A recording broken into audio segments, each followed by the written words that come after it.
Hai sahabat sukses, kembali ketemu dengan saya Deddy Sidarta ya. Kali ini kita akan belajar ya satu topik baru, yaitu gawat, pemilik CV tidak boleh digaji ya. Setelah yang satu ini.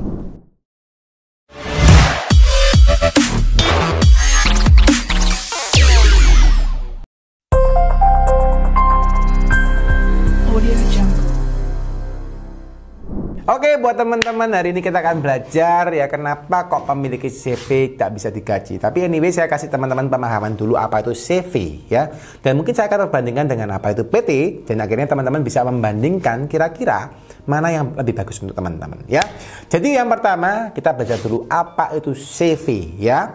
Nah, CV ini adalah satu perkumpulan usaha ya. Saya ngomong badan usaha gitu ya, yang terdiri dari 2 orang minimal. Oke. Jadi Anda dengan teman Anda dengan istri Anda dan teman Anda. Jadi kalau setahu saya nih, kalau CV itu tidak boleh suami istri, setahu saya ya.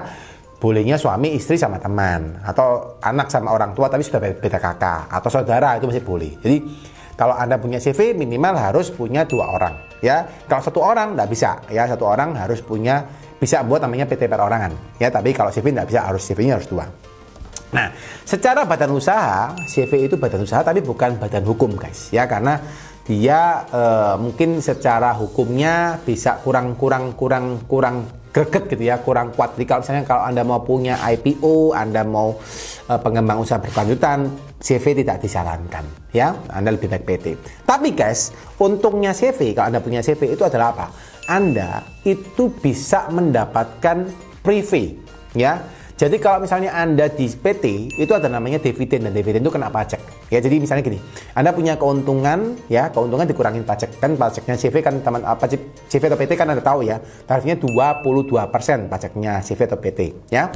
Nah, 22% ini akan dikurangin daripada penghasilan bersih Anda, ya. Maka ketemunya penghasilan setelah kena pajak. Setelah pajak itu misalnya 100% dikurangi 22%, ketemunya 78%. Oke. Nah, penghasilan bersih kena pajaknya ini, ketika Anda mau tarik ke pribadi, ya, kalau CV itu Anda tinggal tarik saja.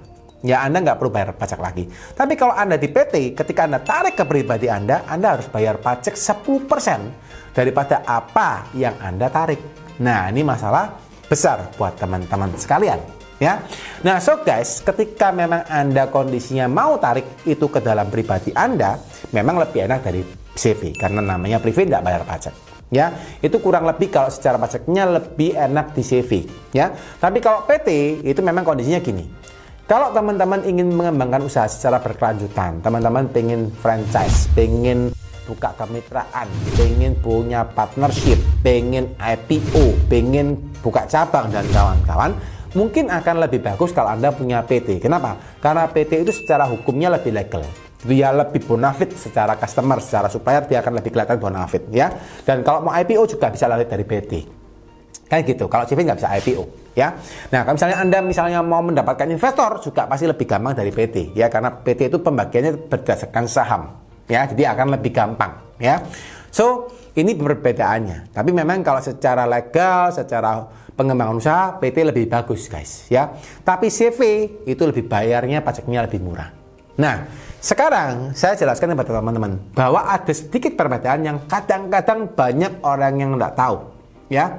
Bahwa ada satu klausul yang perlu Anda perhatikan di dalam CV itu. Nada namanya direksi ya, ada sekutu aktif, ada sekutu pasif. Sekutu aktif itu orang yang bekerja untuk CV-nya ya, sekutu pasif ada biasanya orang yang investornya atau komisarisnya. Nah, masalahnya di CV ada ketentuan bahwa setiap sekutu ya, setiap orang komisaris pun atau yang direkturnya itu tidak boleh digaji.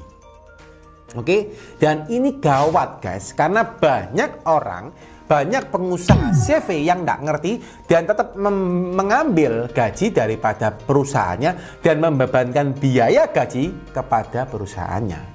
Nah, ini masalah besar ya. Tapi kalau Anda di PT, saya jelaskan sedikit ya.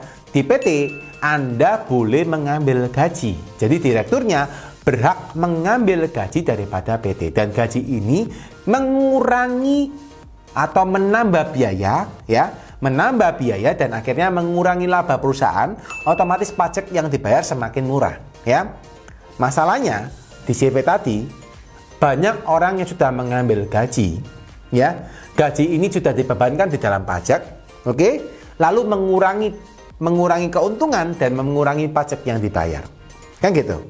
Masalahnya kalau di dalam perpajakan, CV ini begitu kelihatan ada pengambilan gaji direksi, gaji direksi ini akan dikoreksi fiskal. Oke? Jadi akan dikoreksi fiskal. Ini akan dikoreksi fiskal itu bahasa gampangnya itu adalah dicoret gitu ya. Sama pajak tidak boleh gitu ya. Jadi gampangannya gitu guys. Jadi pajak itu ada namanya konsep biaya deductible sama biaya non deductible. Jadi biaya deductible itu ada biaya yang bisa dibebankan di dalam perpajakan. Kalau yang non deductible itu adalah biaya yang tidak bisa dibebankan di perpajakan. Nah, so ketika Anda belajar, ketika Anda memasukkan biaya tadi ya di dalam CV sebagai biaya gaji, maka sama pajak akan dicoret. Crat, ya. Ketika dicoret, yang masalah gini guys. Misalnya ya, Anda sudah punya keuntungan 100.000, misalnya gitu, atau 100 juta lah gitu ya. 100 juta karena sudah dikurangi dengan biaya tadi, ya biaya gaji tadi. Anda bayar pajak 22%. Oke? 22% Anda anggaplah bayar 22 juta ya. 1 juta 22% 20 juta, kurang lebih seperti itu. Ya. Yang masalah adalah ketika itu biaya dicoret, gitu ya. Maka otomatis penghasilan atau laba bersih Anda akan bertambah. Semisal, Anda tadi punya laba 100 juta, Anda punya gajinya misalnya 50 juta deh. Misalnya ya, gajinya 50 juta.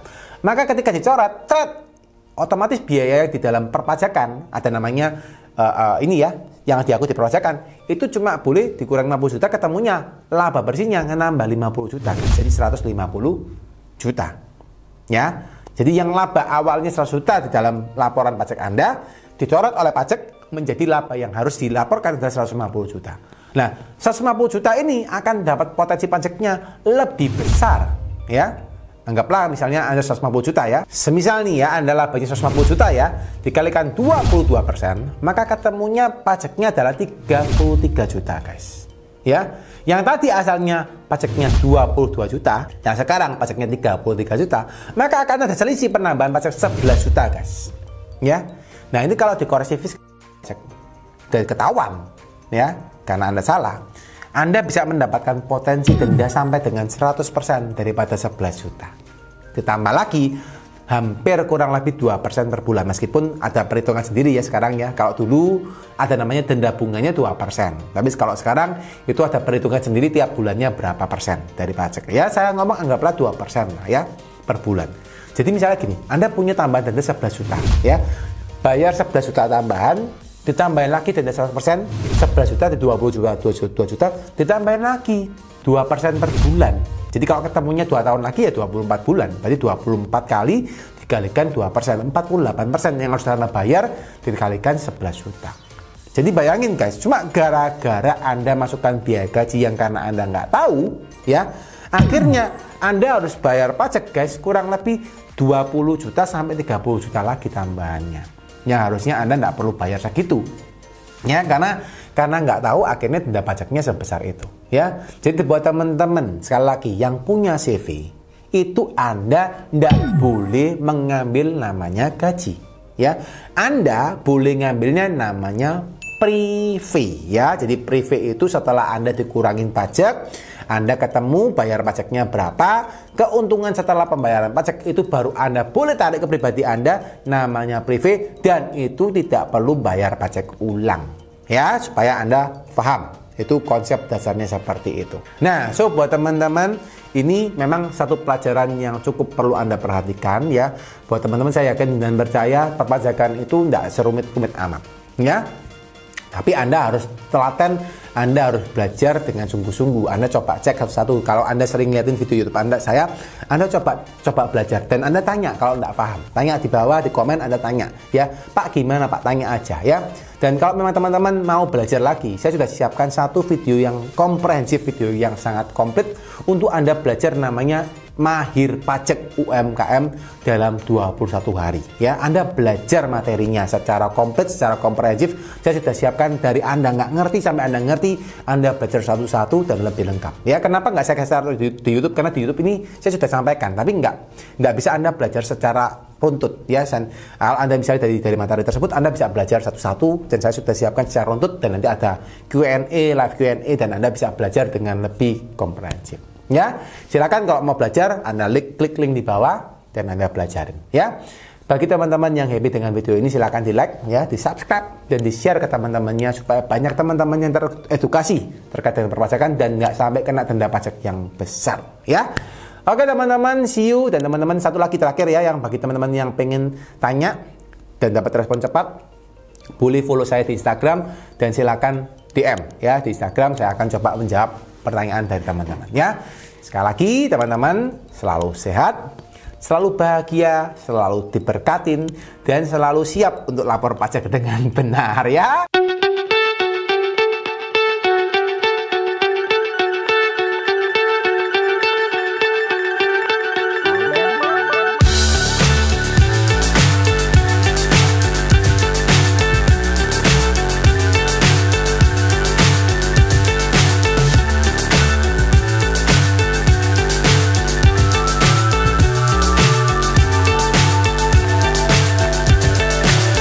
So high I'm hypnotized.